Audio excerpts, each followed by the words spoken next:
Halo, Assalamualaikum warahmatullahi wabarakatuh. Setelah kemarin kita belajar tentang resiko pasar, hari ini kita akan belajar tentang resiko kredit.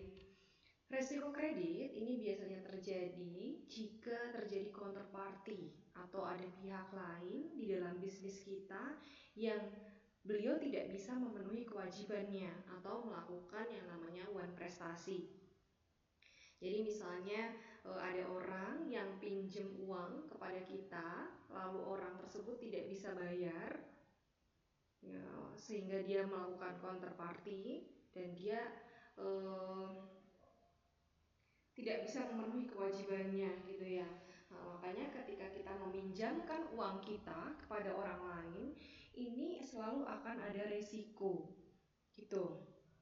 Akan selalu ada hal-hal yang membuat kita perlu untuk melihat kira-kira kalau misalkan kita mau minjemin uang ke orang lain itu mampu nggak membayar lagi gitu uang hasil pinjamannya. Nah, resiko kredit ini banyak muncul karena peristiwa gagal bayar yang dialami oleh perusahaan-perusahaan. Makanya kalau bank itu misalnya dia ingin meminjamkan uangnya, kan bisnisnya bank itu salah satunya adalah pinjam meminjam ya. Ketika bank itu ingin meminjamkan uangnya kepada nasabah, bank ini benar-benar akan melihat siapakah nasabah itu gitu. Apakah dia memiliki track record atau riwayat yang baik ketika meminjam uang atau dia memiliki track record yang buruk gitu ya. Kok tahu dari mana, Bu? Karena bank itu meskipun dia saling bersaing satu sama lain, tapi berkaitan dengan informasi, mereka itu sharing. Nasabah gagal bayar gitu misalnya, mereka punya listnya dan itu mereka saling sharing. Karena bank itu menerapkan prinsip yang prudent, kehati-hatian. Maka informasi itu akan di-sharing. Nah, di sisi lain, selain melihat dari track record, perbankan itu juga akan melihat dari sisi nasabah. Kira-kira nasabahnya ini memiliki kapasitas gak ya nanti untuk bisa membayar kembali uangnya gitu. Jadi nanti hal-hal tersebut yang harus kemudian kita perhatikan. Nah, pada saat krisis ekonomi, tingkat bunga yang tinggi, pertumbuhan ekonomi yang lambat, ini mengakibatkan persoalan kredit yang lebih serius lagi. Contohnya dalam kondisi COVID ini ya, ini resiko untuk gagal bayar atau resiko kredit ini akan semakin serius. Maka kemarin itu pemerintah sampai membuat beberapa kebijakan seperti menurunkan suku bunga gitu ya, atau memberikan tenggang waktu untuk pembayaran dan lain sebagainya gitu. Karena memang kondisi ekonomi memang sangat-sangat sulit. Nah, untuk mengantisipasi resiko kredit, maka perlu diketahui teknik-teknik pengukuran resiko baik itu secara kualitatif maupun secara kuantitatif. Penilaian kualitatif ini dalam dunia perbankan, analisis kredit ini sering menggunakan namanya kerangka 3R dan 5C. Kerangka tersebut menganalisis kemampuan melunasi kewajiban dari calon nasabah bank.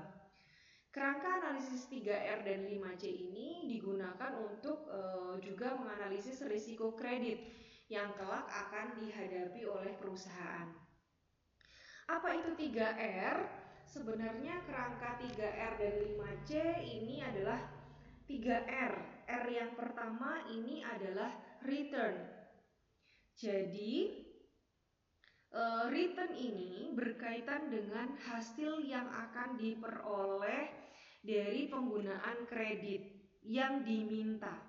Apakah kredit tersebut bisa menghasilkan return yang memadai untuk melunasi hutang dan bunganya atau tidak, gitu ya. Jadi sebagai bank gitu atau misalkan Anda mau meminjamkan uang kepada orang lain gitu dengan alasan misalnya untuk dipakai untuk usaha, coba sambil dicek gitu kira-kira hasil bisnis orang tersebut nanti akan memberikan return yang baik apa enggak gitu, akan memberikan pendapatan yang baik apa enggak. Kalau dia bisa memberikan return yang baik gitu, maka dia akan dapat melunasi hutang dan bunganya gitu. Tapi kalau enggak, ya berarti enggak, kita nggak akan bisa memberikan pinjaman kepada orang tersebut. Nah, yang kedua ada namanya repayment capacity. Repayment capacity ini berkaitan dengan kemampuan perusahaan mengembalikan pinjaman dan bunganya pada saat pembayaran jatuh tempo. Ini berarti kemampuan dia untuk membayar. Kalau return yang tadi ini itu berkaitan dengan hasil labanya. Kalau ini kapasitasnya. Kapasitas ini didapat nggak hanya dari pendapatan mungkin ya, gitu, berdasarkan investasi yang sudah dilakukan atau lain sebagainya. Kira-kira gimana asetnya gitu? Apakah asetnya cukup gitu misalnya? Kalau misalkan dia nggak gagal bayar terus return atau pendapatannya kecil, kira-kira dia bisa nggak melunasi? Gitu. Makanya itu dicek dari repayment capacity. Dan yang ketiga itu adalah namanya risk bearing ability. Risk bearing ability ini berkaitan dengan kemampuan perusahaan dalam menanggung risiko kegagalan atau ketidakpastian yang berkaitan dengan penggunaan kredit tersebut. Nah, jaminan ini merupakan hal yang perlu dipertimbangkan. Jadi risk bearing ini berkaitan dengan jaminan ya oleh kreditur dalam kaitannya dengan risk bearing ability. Jadi harus ada jaminan. Kira-kira nanti kalau kamu nggak bisa bayar, jaminannya apa? Itu dalam kerangka 3R. Jadi harus diperhatikan dari pendapatan bisnisnya, kemudian kapasitasnya, lalu jaminannya. Nah, yang selanjutnya ada namanya kerangka 5C. 5C ini berkaitan dengan yang pertama karakter. Karakter ini menunjukkan kemampuan peminjam, kemauan peminjam untuk memenuhi kewajibannya. Kemauan ini biasanya berkaitan dengan sifat dan wataknya. Apakah dia orang-orang yang jujur, disiplin gitu ya. Jadi kalau misalkan ngomong, oke, aku hutang sama kamu pinjam 10.000, tak bayar 2 hari lagi. Nah, kalau dia orang yang baik, memiliki karakter yang baik, benar 2 hari itu akan dibayar. Pun ketika belum bisa membayar, attitude-nya tetap jalan gitu ya, masih meminta maaf ini 2 hari kemarin aku janji ya 2 hari, tapi ternyata hari ini aku masih belum punya duit, ini adanya baru 5.000 gitu misalnya. Kalau tak cicil 5.000 dulu gimana? That's the karakter. Kalau orang yang memiliki karakteristik yang baik, maka ini perlu dipertimbangkan kalau misalkan dia pinjam duit. Tapi kalau karakteristiknya nggak baik gitu, orangnya kayak ngelali kalau misalkan punya hutang tapi dia pura-pura lupa, nah ini yang ribet. Makanya kalau misalkan teman-teman mau dipinjemin duit sama temennya, coba cek karakteristiknya. Ini orang-orang yang jujur nggak, orangnya amanah nggak, disiplin nggak usah sama duit, sama tugas gitu kira-kira misalnya. Apakah ini orangnya berdisiplin dengan tugas? Berdisiplin ketika janji dengan waktu. Nah, kira-kira orangnya tipe yang seperti apa? Kita harus benar-benar memahami karakteristiknya. Karena kadang-kadang udah kita mengecek karakteristiknya sepertinya udah baik, tapi kadang-kadang masih saja ketipu gitu ya. Kalau masalah duit itu kadang-kadang malah jadi repot. Wong kadang-kadang orang yang minjemi duit itu malah jadi kayak orang yang sedihnya gitu ya, yang dipinjemi duit malah lebih galak gitu dibandingkan sama yang minjemi gitu. Nek ditagih malah marah-marah gitu. Ini sering kejadian.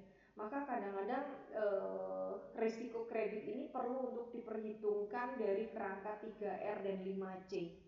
Yang pertama 5C itu karakter.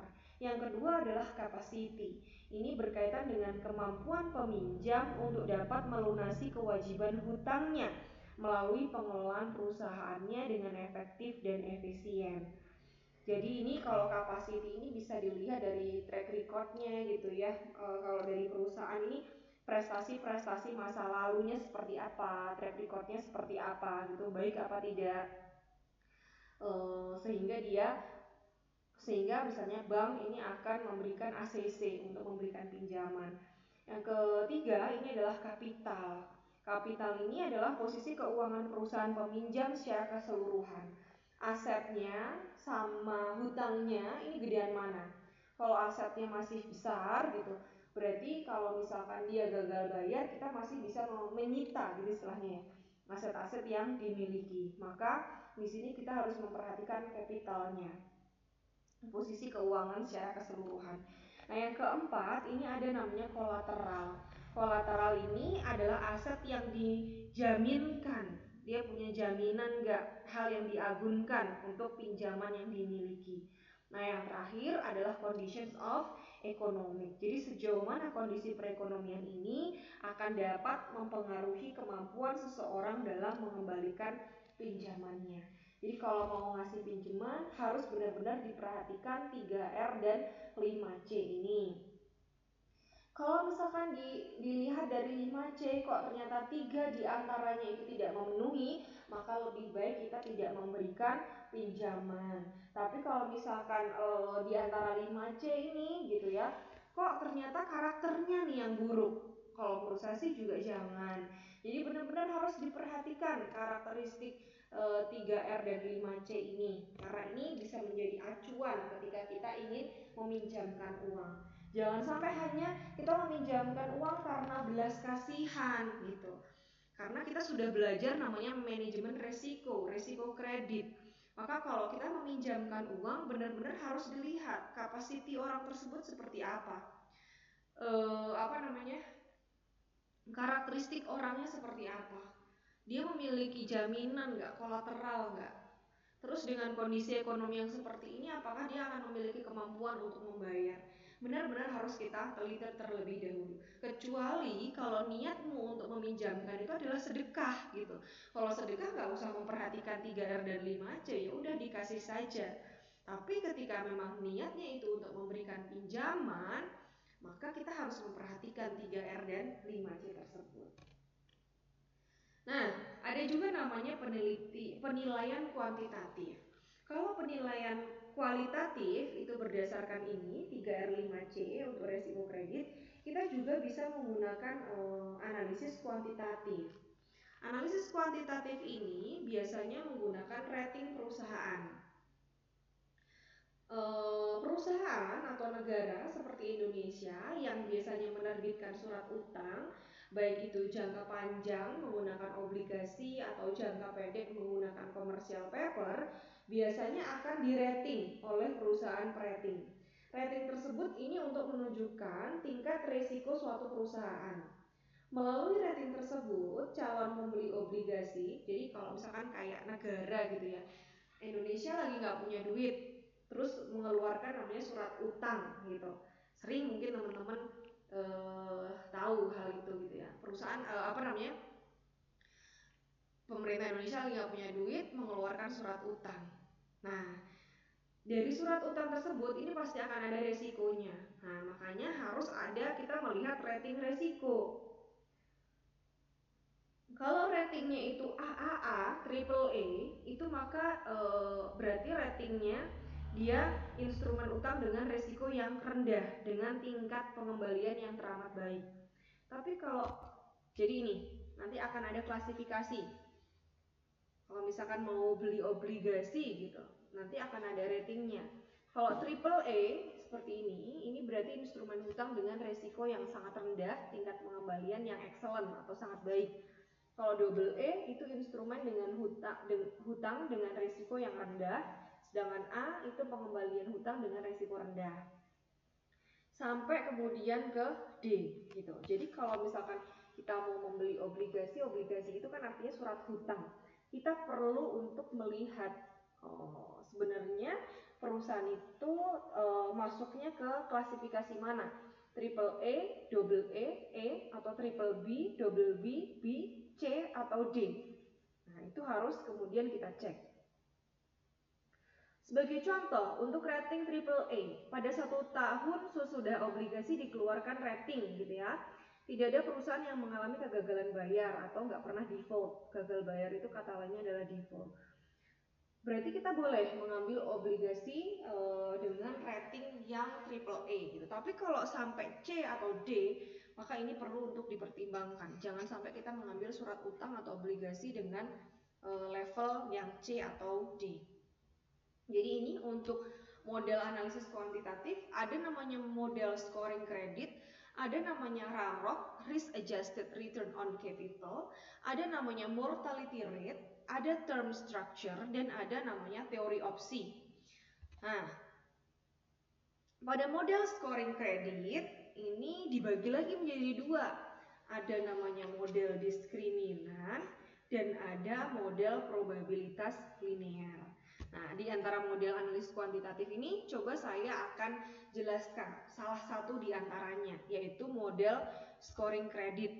Nah, di sini ada dua, yaitu model diskriminan. Model diskriminan ini adalah salah satu analisis untuk melihat apakah perusahaan itu memiliki kategori gagal bayar atau tidak gagal bayar. Dan yang kedua ada namanya model probabilitas linear. Analisis ini untuk menentukan angka yang mencerminkan seberapa besar risiko gagal bayar suatu perusahaan. Nah, yang pertama kita pelajari dulu untuk model diskriminan. Tadi sudah dijabarkan bahwa model diskriminan ini untuk melakukan analisis diskriminan diperlukan suatu informasi keuangan. Jadi harus ada rasio likuiditas, profitabilitas yang kemudian digunakan untuk memprediksi perusahaan tersebut masuk pada kategori gagal bayar atau tidak. Nah, tahap pertama adalah mengestimasi persamaan diskriminan, yaitu dengan menggunakan variabel dependen sebagai variabel gagal bayar atau tidak dan menggunakan rasio keuangan sebagai variabel independen. Nah, ini adalah rumusnya. Rumusnya ini biasanya disebut sebagai rumus Altman. Jadi rumus ini sudah dibuat oleh seseorang bernama Altman pada tahun 1968. Jadi nanti dari rasio-rasio itu teman-teman tinggal memasukkan ke dalam rumus ini. Z sama dengan 1,2x1. X1 ini mencerminkan rasio modal kerja dibagi total aset. Ditambah 1,42x2. X2 ini mencerminkan rasio laba ditahan dibagi total aset. Ditambah 3,3x3 yang mencerminkan rasio EBIT dibagi total aset.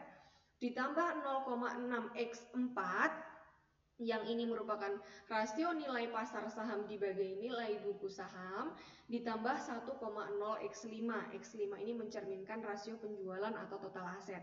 Ingat, di sini ada namanya perusahaan publik dan non publik. Jika nanti perusahaan soalnya itu adalah perusahaan publik, maka rumusnya yang digunakan adalah ini. Z sama dengan 1,2x1 plus 1,4x2 plus 3,3x3 plus 0,6x4 plus 1,0x5. Tapi jika perusahaannya itu adalah non-publik, maka rumusnya ini berbeda.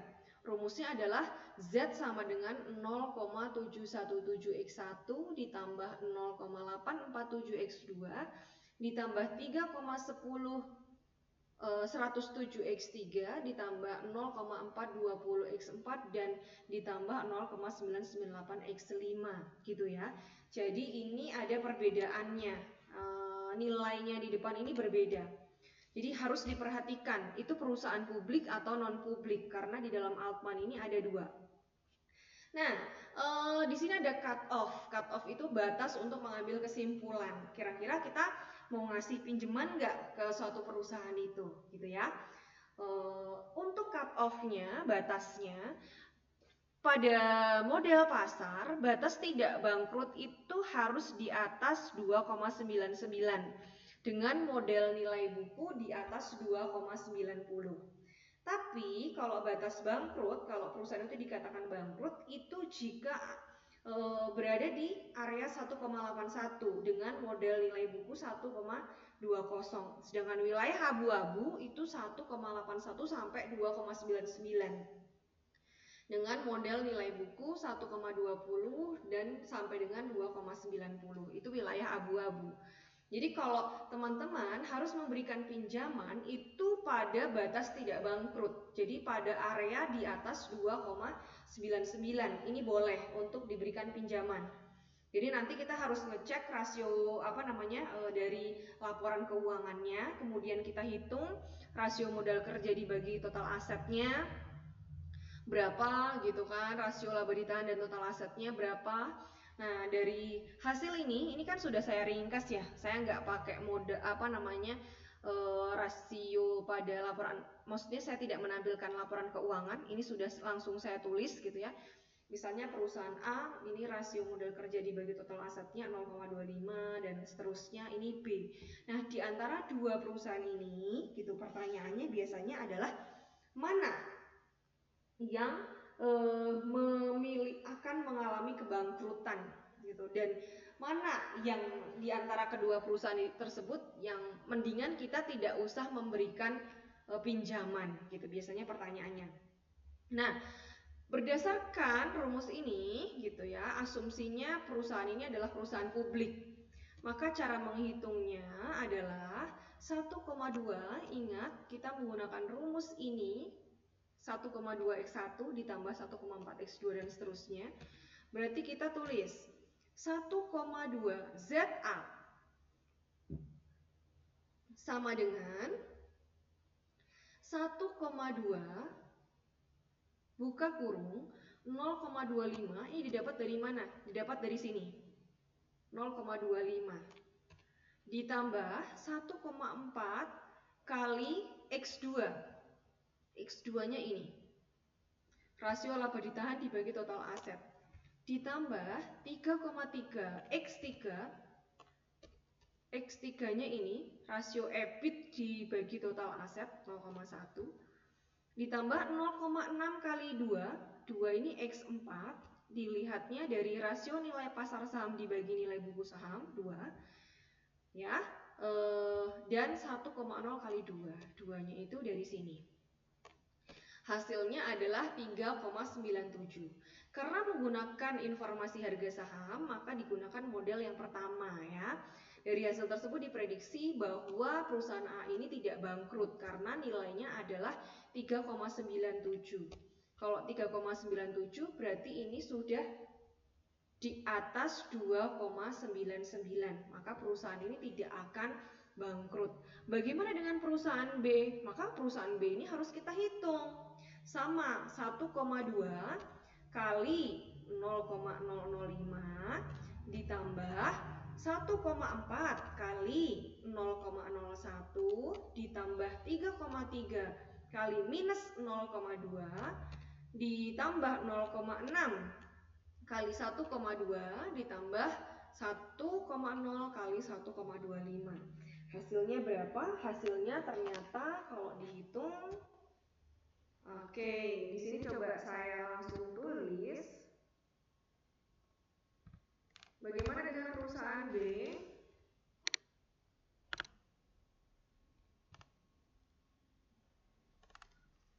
Z sama dengan 1,2. Tadi ada 0,05 X1-nya ditambah 1,4 X2. X2-nya adalah 0,01. Benar ya? Ini 0,05 X1, ini X2, ini X3, ini X4, ini X5. Nah, oke. Ditambah 3,3, ini minus 0,2 ditambah 0,6 kali 1,2 ditambah 1,0 kali X5-nya 1,25. Hasilnya setelah dijumlah adalah 1,33. Kalau kita lihat berarti 1,33 itu di mana? Oh, ternyata dia di bawahnya batas bangkrut. Nah, dari situ kemudian kita bisa memutuskan, oh, di antara perusahaan A dan B, mana kira-kira yang harus kita berikan pinjaman? Perusahaan A, karena jika kita lihat dari laporan keuangannya dan setelah kita masukkan ke dalam rumus Altman, hasilnya ZA-nya itu dia yang paling baik, sedangkan perusahaan B ini adalah perusahaan yang bangkrut gitu. Kira-kira itu untuk menghitung dengan menggunakan model diskriminan. Caranya seperti itu. Jadi tinggal masukkan saja ke dalam rumus. Nah, perlu diingat untuk yang tadi ini adalah keterangannya perusahaan publik. Ketika nanti saya memberikan pertanyaan untuk perusahaan non publik, maka saudara harus menggunakan rumus yang ini. Tinggal nanti dimasukkan berapa X1, X2, X3, X4 dan X5-nya. Setelah itu untuk mengambil keputusan apakah kita memberikan pinjaman atau tidak, itu dilihat dari sini. Kalau lebih dari 2,99 berarti perusahaannya sehat atau tidak mengalami kebangkrutan. Tapi kalau 1,81 ini berarti perusahaannya ini bangkrut. Sedangkan kalau ini berarti di area yang abu-abu. Gitu ya, berarti perusahaan B ini akan mengalami kebangkrutan. Tuh, nah model selanjutnya ini ada namanya model probabilitas linier. Model probabilitas linier dalam beberapa situasi ini ada dua kategori. Kategori gagal bayar dan tidak gagal bayar atau bisa membayar.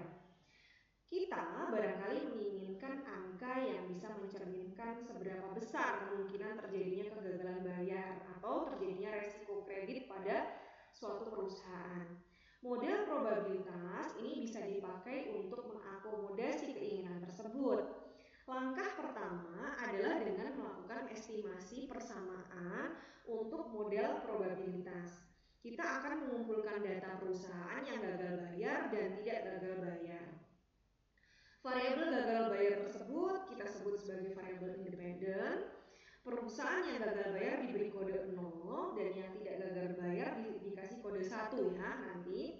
Kemudian kita akan mengumpulkan data dan untuk model probabilitas linier kita untuk lebih mudahnya juga akan menghitung dengan menggunakan rumus. Rumusnya adalah Z sama dengan 0,2 ditambah 1,3 X1 ditambah 0,5 X2. X1 itu mencerminkan rasio modal kerja dibagi total aset. Sedangkan X2 itu mencerminkan rasio EBIT atau EBIT itu earning before interest and tax itu pajak itu. Jadi earning itu laba, before sebelum, interest bunga, and tax pajak. Jadi rasio EBIT dibagi total aset. Itu untuk X2. Nah, misalkan kita diminta untuk menghitung potensi gagal bayar dari ketiga perusahaan. Perusahaan A total asetnya 100 miliar, modal kerjanya 40 miliar, EBIT-nya 40 miliar. Perusahaan B total asetnya 50 M, modal kerjanya 5 M, EBIT-nya minus 2,5 M. Dan perusahaan C ini total asetnya 100 M, modal kerjanya 50 M dan EBIT-nya 40 M. Nah, langkah yang harus kita lakukan adalah kita harus hitung dulu rasionya. Ya, kita hitung dulu rasionya. X1 itu apa? X1 itu adalah rasio modal kerja dibagi total aset. Ya. Bisa difahami ya? Jadi modal kerja dibagi total aset. Sedangkan X2 itu adalah rasio EBIT dibagi total aset. X1 modal kerja 40, asetnya berapa? 100. 40 dibagi 100 berapa? Hasilnya adalah 0,4. X2 itu adalah EBIT dibagi total aset. 40 berarti EBIT-nya dibagi 100 berarti berapa? 0,4. Begitu caranya.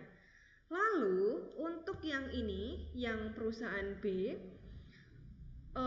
X1-nya berapa? Berarti 5 dibagi 50, 0,1.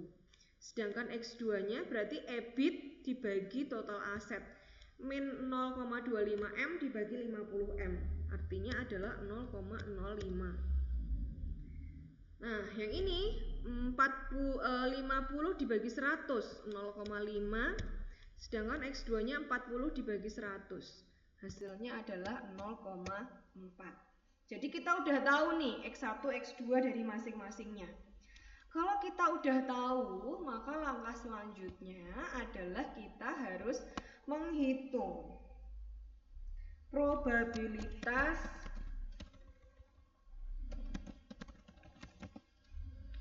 gagal bayar. Kalau ini menggunakan teori model probabilitas linear. Z sama dengan 0,2 ditambah 1,3 X1 ditambah 0,5 X2, ya kan rumusnya.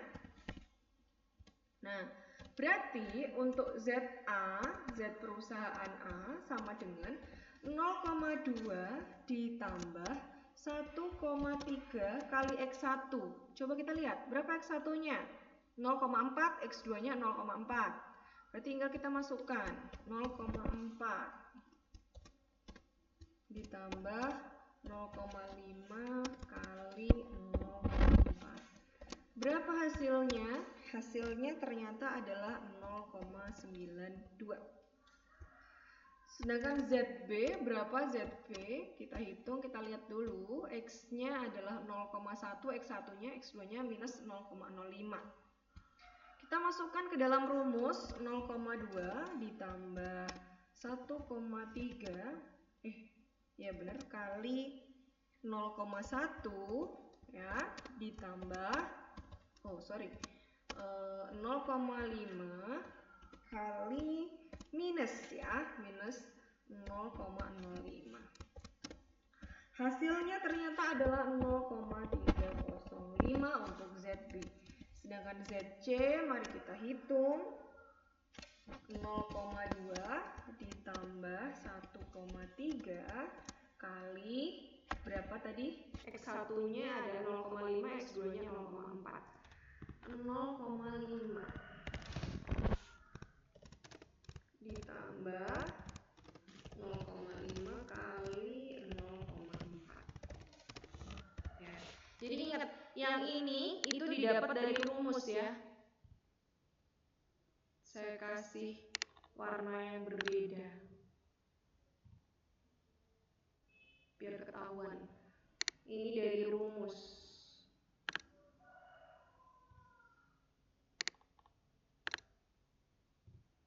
Rumusnya dari mana, Bu? Ini. Perhatikan rumusnya.